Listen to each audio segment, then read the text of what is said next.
We move over to the pass catchers for love-hate, headlined by Nico Collins on the love list. The top 3 play here, Matthew. Over the past few weeks, Jacksonville, they've been awful against the pass, allowing the most yards per game and the 3rd most points per game to wide receivers. Yeah, they've been awful the past 4 weeks, as you mentioned, Connor. They've been awful for the year. Yeah. For the entire NFL season, no team allows more yards per game and more touchdowns to opposing wide receivers on deep passes than the Jacksonville Jaguars. And obviously, they love to target Nico Collins down the field. Think about the first time these two teams played. Nico Collins went 12 for 151 and a touchdown on 15 targets. So, wheels up for Nico. He's my wide receiver 3 this week. I wonder if by target number 13, they'd be like, damn, we got to stop this dude. I guess not. And it ain't going to happen this time either. It's been a tough year in Jacksonville. Yeah, since Nico's been back, if they didn't take back that long touchdown, he might be the top receiver in fantasy since his return. I think he's had 2 called back now. Already. Yeah, Why do the refs hate Nico Collins? Why do you hate Nico? With that, Nico. Yeah, he was still wide receiver 10 last week, so it ain't much to say about Nico going up against the Jaguars. How about this? Nico is Nito. Yeah. There you go. There you go. God bless. Nico is Nito. I came up with that right in my mind. I'm about to just say, like where'd you just where'd you get it? Hating on Sonic and Knuckles, but sticking the landing with that one. Yeah, there you go. Look, it's week 13. You get the jokes you get. I'm not apologizing for anything. I'm going to not take Sonic apologizing and for anything. We've learned that throughout the show. It's in the middle of the year. You get the jokes you get. Say that's a week 13 joke right there. Yeah. Week 13. Vacation starts, we got a couple of days off here in about 20 minutes. Who has a couple days off? I do. Yeah. There you go. I do. I have Thursday and Friday off for once in my godforsaken life. You'll be refreshed on Monday. Yeah, well, I mean, listen, we have 30 people coming over. I was going to say, I don't call that a day off. No, it's not a. That's just a different form of work. Not a day off. The best part about my job is that I will be able to escape. And hey, do me a favor, producer Adam. Just do me a favor. Cut this part out of the show. I'm just telling these guys here because I don't want my family to see this. But the truth is, what I get to do on Thanksgiving, honey, it's the job. I know this trick. Honey, I'm going to be on national TV talking about these games. I have to watch them. I can't. I gave out a parlay. I got a parlay to give out. Right, exactly. I got to make my bets come in. I got to talk about the fantasy impact of this stuff. I can't sit there and entertain your uncle. It is what it is. No, you're not serving the You have no clue how happy I was when I finally got to the point where I was able to use that. Yeah. Oh, it's life-changing. When football is actually your job? It works wonders. It works wonders. Not just a hobby? Yeah. Right. All right. Exactly. We'll keep the love list going. George Pickens, wide receiver 10 for Matthew this week, Lawrence, against the Bengals here, who have allowed 18-plus fantasy points to wide receivers in 5 straight games. We talked about how much better their run defense has been. It has not been the case for their pass defense. Yeah, look, wide receiver 45 last week, but that was in the snow. Game was looking crazy. The weeks prior to that, he's fighting everyone. Yeah, he do that every game. He was wide receiver 15 in weeks 8 through 11, and that's only getting 2 touchdowns in that span. George Pickens has a 30-yard reception in 7 of his last 8 games. You know what that tells you? Hey, we're getting at least one big play out of George Pickens. Once he's going to get an end zone target, Russ is going to throw the ball up to him. And now they're playing against the Cincinnati Bengals defense. This is why you love this. Since Russell Wilson became the starter, George Pickens has a 29% target share. A 29% target share. And why do I bring up the target share? Because of this stat. This specific stat. In 5 straight games, the Cincinnati Bengals have allowed at least one wide receiver they face to score at least 18 fantasy points. So if you tell me, hey, somebody on the Steelers, a wide receiver on the Steelers is scoring 18 fantasy points, which one isn't? It's likely the guy getting an almost 30% target share from Russell Wilson's. George Pickens is a top 10 play for me this week. How about this stat for you, Matthew? Cortland Sutton is next up on our list. Since week 8, he leads the NFL in receiving yards. Oh, yeah. I mean, that might be stat of the year. He's the 3rd best wide receiver in fantasy over that stretch. He's averaging over 20 fantasy points per game. Bo Nix has gone, so has Cortland Sutton. Sutton has at least a 25% target share and 70 receiving yards in all 5 games since week 8. By the way, this matchup with Cleveland, not that scary.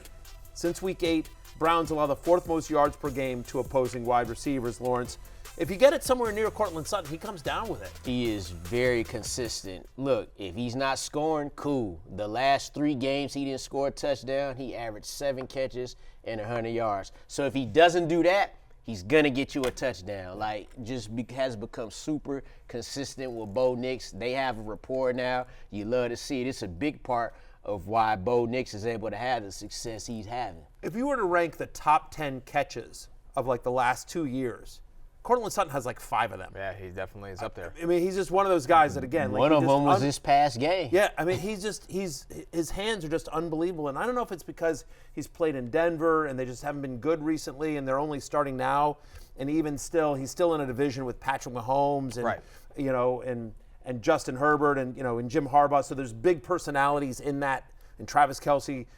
There's big personalities in that division, but I just feel like he's always underrated just as a pure NFL wide receiver. He is underrated, underappreciated, underutilized the first couple weeks of the year. Yeah. But that's changed, and he's been phenomenal, especially in fantasy. Our tight end on the list here, Lawrence, is Jonnu Smith. He's got at least a 22% target share in 3 of his past 4 games. I mean, who would have thought before the season that this guy would be probably outproducing Jalen Waddle in the Miami offense? He damn near they leading receiver in yards. Who right? hasn't outproduced Jalen? Until last week, I it was really that point.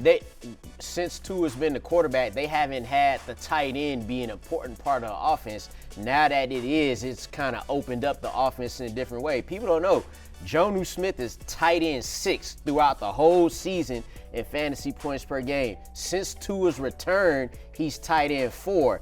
He'd be tight end 3 if Taysom Hill didn't have that one big blowout game. 43 points. Yeah, so basically he's a top 3 tight end in fantasy right now, and he's doing it consistently. He's getting the targets. Yeah. It's not just one big game that he had. They're looking for him. He's catching and running. They're scheming him up. So, yeah, gotta love Jonnu Smith, not only for this week, but for the rest of the season. It's a nice matchup specifically against Green Bay because Packers allow the 3rd highest catch rate to tight ends so far this year. And Jonnu Smith, in 3 of the past 4 games, has a 22% target share. Tight ends that see at least 20% target share against Green Bay, averaging over 16 fantasy points per game. I think the Packers will make a point of trying to take Tyreek Hill out of it. They'll take their chances with Jalen Waddle. I get it. Jalen Waddle had a big game last week. I'm not ready to fully buy in on Jalen Waddle. I think that Mike McDaniel's actually going to try to run the ball quite a bit. I think it's going to be a big Devon Achane game on Thursday night. Game is right here on NBC and Peacock. Of course, I'm a company man. But I just feel like given the struggles of Miami on the road, cold weather, late November, December, January, under his leadership since he's become the coach, I'm just like, hey, we're going to Lambeau. Let's just try to run the ball, take pressure off of Tua. And so then when they do throw, I think you're looking at some short stuff, try to get yards out. That's what they really been doing though. It's been the offense is different now. Yes, it's a real like Tua just point guard. You know what I'm saying? And it's working. There's no pressure for him to launch a deep ball to Tyreek. It worked back then, but it wasn't a better offense then. Is now that they got the run game going, like you said, I think they will lean on the run game and short passing versus the Packers. Yeah, I mean, also, by the way, over the last month, Packers 19th against the run, they're 4th against the pass. It'll be very interesting to see this game, specifically because, by the way, yes, the offense has gotten better. It's more controlled. It's more, to your point about Tua just sort of being a point guard and kind of distributing. They've beaten the Raiders, the Rams, what are the other team that they beat that wasn't any good? The Patriots. Yeah. The Patriots. They blowing them out. I get it. You got to play who you play. You play who you play, and they've done what you want to do. This game's a huge test. This is a big test. Is like, are they for real, or is it just like on the road against a good team with the whole Dolphins weather narrative in play? Correct. So they could shut a lot of people up. Yeah. Some others receiving votes: Calvin Ridley, Jacoby Myers, DJ Moore, Khalil Shakir, Cade Otton, and Tucker Kraft. Matthew. Look, since DeAndre Hopkins has been traded, Ridley is 6th in the NFL in receiving yards per game. Washington gives up a ton of touchdowns on deep passes. Jacoby Myers, look, he's just getting a ton of targets. It's him and Brock Bowers in that Raiders passing offense. Aiden O'Connell, we expect to get the start here. Over the last 4 weeks, Chiefs, by the way, allow the 5th most fantasy points per game to wide receivers. Myers is going to get a ton of targets. DJ Moore, since Shane Waldron is gone, he's had at least 7 receptions in both games under Thomas Brown, right? He had one such game under Shane Waldron. Shocker. Thomas Brown taking over and says, you know what I should probably do? I should probably try to get the ball into my best wide receiver's hands. Yeah, I mean, exactly. By the way, so DJ Moore he comes in at wide receiver 25 for me. Another slot guy. I mean, not that DJ Moore's a slot guy, but sorry. A slot guy, I should say. Khalil Shakir going against the Niners. Since week 7, he's 4th among wide receivers in receptions per game. He's had at least 6 receptions in all 5 games he's played since that stretch. Lawrence, a couple of tight ends I like. Cade Otton and Tucker Kraft. Yeah. All right, guys, let's move over to the hate Panthers list. have allowed the most touchdowns to tight ends this season, by the way. So Cade Otton is like a top 10 tight end for me. Yes, he's been. He's been nothing short of fantastic. Since week 6, since week 8, the Dolphins allow the 4th most fantasy points per game to tight ends. So Tucker Kraft coming back against Jonnu Smith. Should be a big tight end game on Thursday night. Hey, it's Matthew Berry from NBCSports.com and RotorWorld.com, and I want to thank you so much for watching whatever it is you just watched, or if nothing else, being too lazy to click out of the autoplay after this video started, after whatever it is you actually wanted to watch finished. But now that you're here, I'd like to take a moment here to ask you respectfully now, okay? I'm asking you respectfully to subscribe to the NFL on NBC YouTube channel. You'll get the latest Roto-World fantasy news headlines, all sorts of great shows, including my own Fantasy Football Happy Hour. So go subscribe now. Again, I'm asking respectfully.